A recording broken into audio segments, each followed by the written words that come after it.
Welcome back to my channel Inspiring Minds by Tanishka Madhwani. So I hope आप सब ठीक होंगे और स्वस्थ होंगे। तो आज मैं नए टॉपिक के साथ आ चुकी हूँ आपके सामने और वो है इकोनॉमिक्स का चैप्टर। मुझे पता है आप सबको सबसे इजीएस्ट सब्जेक्ट इकोनॉमिक्स लग रहा होगा, तो आइए आज अपन साथ में मिलके इस इजीएस्ट सब्जेक्ट को और इजी बना देते हैं। सो हम आए हैं आज इकोनॉमिक्स के फर्स्ट चैप्टर डेवलपमेंट पे। तो मैं क्या करूंगी, मैं 5 से 10 मिनट के अंदर वन शॉट में सब कुछ कवर कर दूंगी, so that you can learn with me and you can revise with me if you have learned it before. So let us start. So as you can see at the board, the chapter 1 development economics. So we will be covering seven topics that are important and that are given in NCERT. मैं NCERT prefer कर रही हूँ, so I hope आप लोग भी NCERT ही कर रहे होंगे because NCERT is must, as we all know. Now, as you know, the chapter is development. So first topic is what is development. आपको पहले ये समझना होगा कि development होता क्या है। So development एक simple आपकी भाषा में, मतलब कि as a school के student की तरफ से मैं बताती हूँ कि development होता क्या है। Example मैं school के student का दूंगी।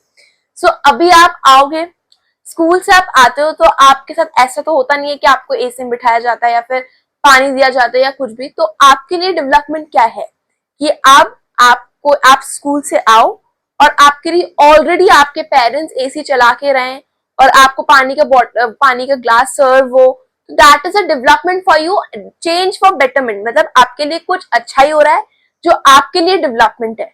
बट आपके पेरेंट्स बोलेंगे कि यार नहीं, तुम आते एसी मत बैठो, तुम्हारी तबीयत खराब हो जाएगी। क्यों? क्योंकि वो डेवलपमेंट है उनकी तरफ से कि नहीं, तुम्हारी तबीयत खराब हो सकती है। So that is a example for you guys. तो इससे तुम्हें एकदम क्लियर हो जाना चाहिए कि डेवलपमेंट होता क्या है। तो development is a change for betterment और चेंज फॉर समथिंग गुड। आपकी लाइफ में कुछ अच्छा हो रहा है या कुछ बेटर हो रहा है, दैट इज डेवलपमेंट। जैसे कि अगर आपकी सिटी में या फिर आपके नियर बाय कुछ भी अच्छा हो रहा है, जैसे फॉर एग्जाम्पल रोड बन गया, so that is a development. और अगर मैं कहूँ कि कोई अच्छी प्लेस खुल गई जैसा आपको जाना चाहिए, रिजॉर्ट्स खुल गए, क्लब्स खुल गए, so that is a development for you. तो ऐसे ही डेवलपमेंट अलग अलग तरह के हो सकते हैं। Now different people different goals, different peoples और डिफरेंट गोल्स, अलग अलग लोगों के अलग अलग डिफरेंट गोल्स हो सकते हैं, डेवलपमेंटल गोल्स हो सकते हैं। One may be a development for one, but may be a destruction for other. मतलब अगर एक इंसान के लिए कुछ डेवलपमेंट हो सकता है तो वही डेवलपमेंट दूसरे इंसान के लिए डिस्ट्रक्शन हो सकता है। मतलब एक के लिए अच्छा हो सकता है तो एक के लिए बुरा भी हो सकता है। फॉर एग्जाम्पल, आपके बुक का ही एग्जाम्पल है कि for example there is a girl who wants to study further and go proceed for the higher studies, and then she wants to opt for a job, but her parent development is that she must get married with a and settle with a husband. मतलब दोनों तरफ से अलग अलग development है। एक लड़की का डेवलपमेंट है कि वो अपने आगे पढ़े, हायर स्टडीज करे और उसको जॉब मिले, but a development for a parent is कि हमारी जो बेटी है उसकी शादी हो जाए एंड वो सेटल हो जाए। So there is two types of development. तो ऐसा हो सकता है कि एक डेवलपमेंट दूसरे के लिए डिस्ट्रक्शन हो। ठीक है, so different people have different goals. हो गया ये clear? Now the next is income and other goals. Income is not each and everything. अपन को पता है कि इनकम ही डेवलपमेंट, अगर पैसा है तो सब कुछ है, ऐसा बोलते हैं, but income is not everything. अगर आप किसी जॉब के लिए हायर हो रहे हो या आपको किसी जॉब के लिए अप्लाई करना है, तो आप पहले क्या देखोगे इनकम के साथ, कि वहां का जो वो है, मतलब वहां का कंडीशन अच्छी हो, फैमिलियर वाइज जैसा माहौल हो, सिक्योरिटी हो और वाटर अवेलेबिलिटी हो। ये सब चीजें आपको देखनी है। क्यों? क्योंकि आपको इनकम के साथ साथ और भी चीजें चाहिए। So that is a development for you. So income is not only the one thing that can bring a development. Also, there are other situations or other goals that is also important for the development. Now, the next is national development. India developed है कि नहीं है? वो कैसे पता?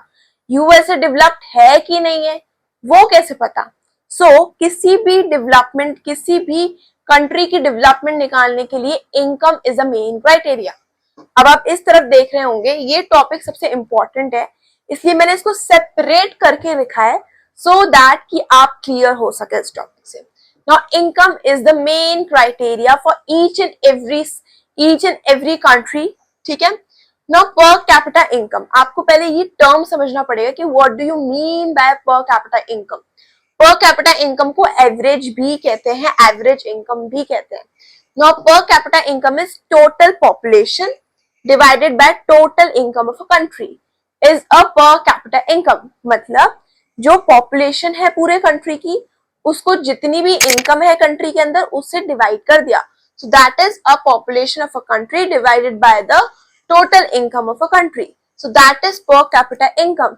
और कोई country developed है कि नहीं है, रिच है या पुअर है, उससे हमें ये इसलिए पता चलता है because per capita income is the only criteria by which we can know that this country is rich or this country is poor or this country is developed or this country is not developed। तो per capita income अपन को ये बताता है कि country rich है, मतलब अच्छी developed है या नहीं है। Okay, so PCI is also known as average. तो यही चीजें जो आपको अपने माइंड में रखनी है, पर कैपिटा इनकम क्या होता है, and average income per capita income को ही कहते हैं। और पर कैपिटा इनकम अपन को ये बताता है कौन सी कंट्री रिच है एंड पुअर है। So that's all for this. Now the next is income and other criteria. जैसा कि मैंने बोला, इनकम एक चीज नहीं होती जो डेवलपमेंट के लिए जरूरी होती है। There are other criteria on which the development depends. First is an infant mortality rate. Now, what do you mean by this infant mortality rate? Infant, जो बच्चा फर्स्ट ईयर मतलब 1 साल से कम का हो, मतलब कि less than 1 year, so वो infant कहलाता है। Now, mortality rate is कि जिस बच्चे की डेथ हो जाती है, मतलब फर्स्ट ईयर होने से पहले ही उसकी डेथ हो जाती है, that is infant mortality rate। So अपन की इंडिया में it is more familiar infant mortality rate, तो इंडिया में higher infant mortality rate। Now literacy rate is the educated और अनएजुकेटेड। अगर एजुकेटेड है तो वो लिटरेट है, अगर उसको पता है और वो एजुकेटेड है तो वो अच्छी जॉब्स के लिए अप्लाई कर सकता है, ही और शी कैन बी एम्प्लॉयड। और अगर वो अच्छी इलिटरेट है, उसको एजुकेटेड नहीं है, तो उसको एम्प्लॉयमेंट की भी दिक्कत आ सकती है। वैसे ही नेट अटेंडेंस रेट भी इंपॉर्टेंट होती है। नेट अटेंडेंस रेट इसलिए इंपॉर्टेंट होती है क्योंकि अगर आप स्कूल जा रहे हो तो आपके अंदर कुछ ना कुछ डेवलपमेंट आ रहा है। So net attendance rate is also a criteria for a development. So these are the 3 criteria which are given in your NCERT book as a comparison between 2 cities. So these you can see this in your NCERT books. Now next is public facilities. Now what do you mean by public facilities? Public facilities are parks.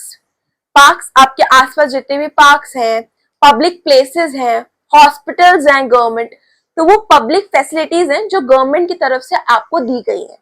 For example आपके entertainment के लिए एक पानी बनाया गया है कि river है ये, आप जाओ उसके किनारे बैठ जाओ, that is a public facility for you. So public facility can be a park and can be a water river or this anything that can facilitate public is public facilities. Now sustainable development. Now what do you mean by sustainable development? This is the last topic for today. Sustainable development, जो development आज आपकी country में है but क्या वो future में होगा कि नहीं होगा, that is sustainable। मतलब if you are a doctor or if you are like you have a doctor, a good doctor, आपके पास एक अच्छा डॉक्टर है जो आपकी फैमिली डॉक्टर है एंड वो आपको अच्छा खासा इलाज कर देता है आपका, so that is a development for you, आपके लिए अच्छा है। बट क्या पता वो नेक्स्ट ईयर या आफ्टर 2 years वो डॉक्टर की प्लेस से हट जाए, तो you don't have a doctor now. So a development that can be in a present and that can fulfil your future needs, so that is a sustainable development. जो development आपके present आज और कल मतलब बाद में फ्यूचर में भी काम आए, that is sustainable development. So that's all from my side for this chapter, chapter 1, development of economics. अब आपको इसको रिवाइज करते रहना है. So अब आप किसका वेट कर रहे हैं? So मेरा चैनल को subscribe and like and comment कीजिए so that अपन साथ में इस 10th क्लास की जर्नी को और अच्छा और ब्यूटीफुल बना सके. So that's also do subscribe my channel on YouTube as Inspiring Minds by Tanishka Madhwani. So ऐसी मजेदार वीडियोस के लिए मेरे साथ बने रहे. बाय.